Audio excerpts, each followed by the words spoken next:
முருகன் அருளால் அனைவரும் நன்றாக இருப்பீர்கள். ஸ்ரீ சௌடாம்பிகை ஜோதிடம் நேயர்கள் அனைவருக்கும் இனிய தமிழ் புத்தாண்டு நல்வாழ்த்துக்கள். நம்ம சேனலை லைக் பண்ணுங்க, சப்ஸ்கிரைப் பண்ணுங்க, ஷேர் பண்ணுங்க. அதே மாதிரி இப்ப என்ன பார்க்க போறோம் அப்படின்னா, தமிழ் புத்தாண்டு ஒரு ஆண்டிற்கான முழு பலன்களை தான் நம்ம இன்னைக்கு பார்க்க போறோம். குரு பகவான் குரு பகவான் வந்து ஜூன் மாதத்திற்கு பிற்பாடு, அதாவது இப்ப மிதுன ராசியில இருக்கிறாரு.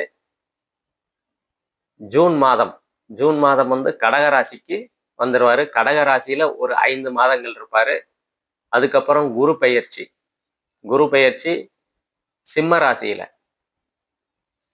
ராசியில கேது பகவான் கூட இணைந்து கேல யோகத்துல இருப்பாங்க. அதே மாதிரி கடகத்துல குரு பகவான் உச்சமடைந்து ஒரு 5 மாதங்கள் உச்ச நிலையிலே தான் இருப்பார். அவரு 12 ஆண்டுகளுக்கு ஒரு முறை நடக்கக்கூடிய நிகழ்வு இது. அதே மாதிரி ராகு கேதுக்கள் பெயர்ச்சி வந்து நவம்பர் 25 நவம்பர் 2026 ராகு கேதுக்கள் பெயர்ச்சி நடைபெறும்.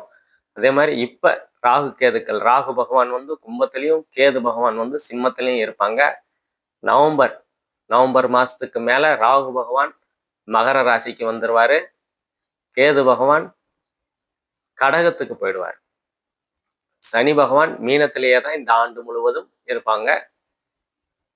இந்த ஆண்டுகள் நகரக்கூடிய இந்த 3, அதாவது சனி, குரு, ராகு கேதுக்கள், இந்த கிரகங்களை வச்சுதான் ஒரு ஆண்டுக்கு முழுவதும் உண்டான பலன்களை இப்ப ஒவ்வொரு ராசிக்கும் நம்ம பார்க்க போறோம். கன்னிராசி நேயர்கள் அனைவருக்கும் வணக்கம். கன்னிராசிக்கு 7ஆம் இடத்துல சனி பகவான் இருக்கிறாரு. கொஞ்சம் சோம்பலாத்தான் இருக்கிறீங்க. அதாவது ஒரு வேலையை தள்ளி தள்ளி போடக்கூடிய செயல்கள், அதெல்லாம் வந்து 7ஆம் இடத்துல இருக்கிற சனி கொஞ்சம் கொடுக்கத்தான் செய்வாரு. அதே மாதிரி கணவன் மனைவி இடையே ஒரு கருத்து வேறுபாடு, சண்டை சச்சரவுகள், அதெல்லாம் வந்து 7ஆம் இடத்துல இருக்கிற சனி பகவான் கண்டிப்பா கொடுக்கத்தான் செய்வாரு. ஆனா அதெல்லாம் வந்து சரியாகக்கூடிய அமைப்புகளை ஜூன் மாதத்துக்கு மேல, அதாவது ஏப்ரல் தானே, மே ஜூன், இன்னும் 2 மாசத்துக்கு மேல குரு பார்வையில சனி பகவான் வரும்போது அந்த பிரச்சனைகள்லாம் சரியாகக்கூடிய தன்மைகள் இருக்கும். ரொம்ப நாளா வந்து திருமணம் ஆகல அப்படின்னா கன்னிராசிக்காரங்களுக்கு திருமணத்தை கொடுக்கக்கூடிய அமைப்புகள்ல வரும். அதே மாதிரி கணவன் மனைவிக்கிடையே கொஞ்சம் பிரச்சனைகளாவே இருக்குது, கருத்து வேறுபாடுகள் இருக்கு, பிரச்சனை இருக்குது, இல்ல பிரிஞ்சுதான் இருக்கிறோம் அப்படின்ற அமைப்புகள் இருந்ததுன்னா ஜூன் மாதத்திற்கு பிற்பாடு அந்த பிரச்சனைகள்லாம் சரியாகக்கூடிய தன்மைகளை குரு பகவான் கண்டிப்பா கொடுப்பாரு. இப்போ உங்க ராசிக்கு 10ஆம் இடத்துல இருக்கிறாரு. தொழில்கள் நல்ல விதமா போகுது. தொழில் ஸ்தானம், ஜீவனஸ்தானம், கர்மஸ்தானம்னு சொல்லுவோம். தொழில்கள்லாம் வந்து நல்ல விதமா போய்கிட்டு இருக்குது, ஒன்றும் பிரச்சனை இல்லை. இப்போ உங்க 11ஆம் இடம் லாபஸ்தானத்துல குரு பகவான் உச்சமடைவாரு. ஜூன் மாதத்துல இருந்து அக்டோபர் மாசம் வரைக்கும் உங்க லாபஸ்தானத்துல இருப்பாரு. அதனால பொருளாதார முன்னேற்றம் கண்டிப்பா இருக்கும். ஏற்கனவே வந்து தொழில்ல வந்து கொஞ்சம் பிரச்சனையா இருக்குது, சரியா போகல அப்படின்னா கண்டிப்பா அந்த பிரச்சனைகள் சரியாகிடும். அதே மாதிரி புதிதாக தொழில் தொடங்கணும் அப்படின்னா கண்டிப்பா இந்த காலகட்டத்துல தொழில் தொடங்குற அமைப்பெல்லாம் இந்த ஆண்டு உங்களுக்கு நல்ல விதமாவே இருக்குது.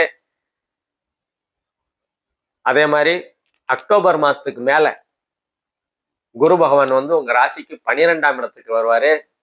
12ஆம் இடத்துல வெளிநாடு, ரொம்ப நாளா வந்து வெளிநாடு போகணும், பாஸ்போர்ட் கிடைக்கல, விசா கிடைக்கல, எப்பத்தான் போவேன்னு தெரியல, தள்ளி தள்ளி போய்கிட்டே இருக்குது அப்படின்ற கடகராசிக்காரங்களுக்கு கண்டிப்பா வெளிநாடு வாய்ப்புகள், வெளிநாடு வேலைகள் கிடைக்கக்கூடிய அமைப்புகள் கண்டிப்பா இந்த காலகட்டத்தில் உங்களுக்கு உருவாகும் அக்டோபர் மாதத்திற்கு மேல.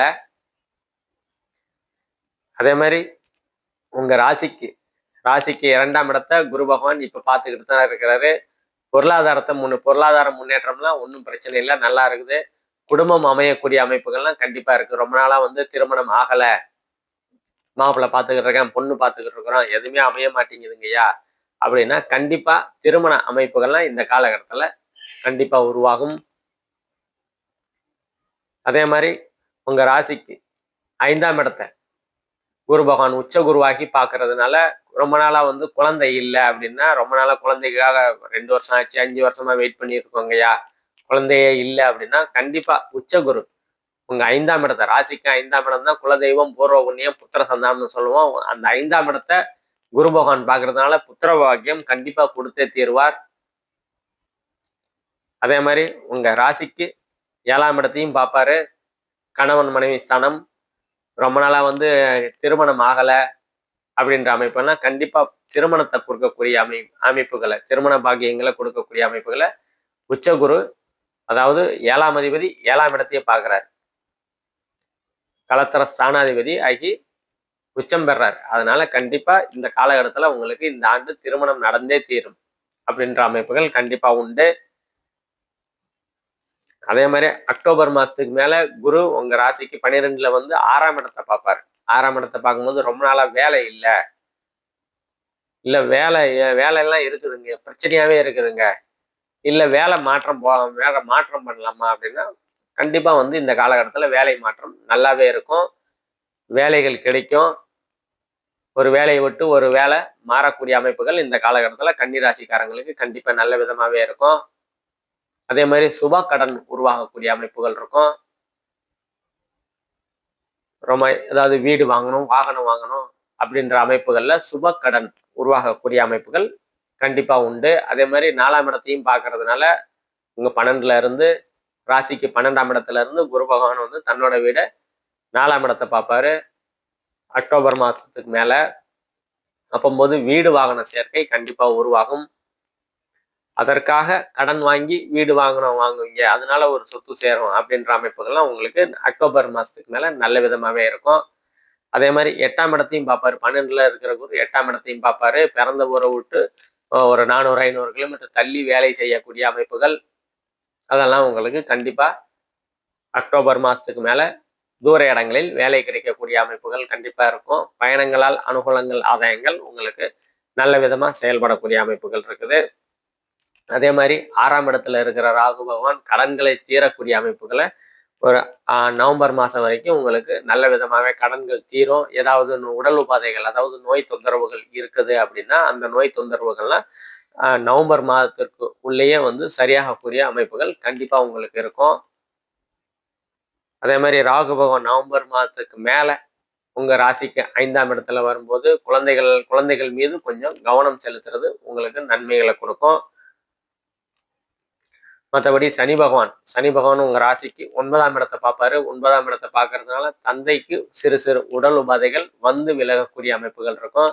சிறு சிறு உடல் உபாதைகள் சின்னதா இருக்கும்போது மருத்துவரை அணுகி சரி செஞ்சுக்கிறது உங்களுக்கு நன்மையை கொடுக்கும். அதே மாதிரி உங்க ராசிக்கு 4ஆம் இடத்தை பார்க்கும்போது வீடு வாகனம் வாங்கும்போது 1க்கு 2 முறை பேப்பர்ஸை செக் பண்ணி வாங்கிக்கிறது உங்களுக்கு நன்மையை கொடுக்கும்.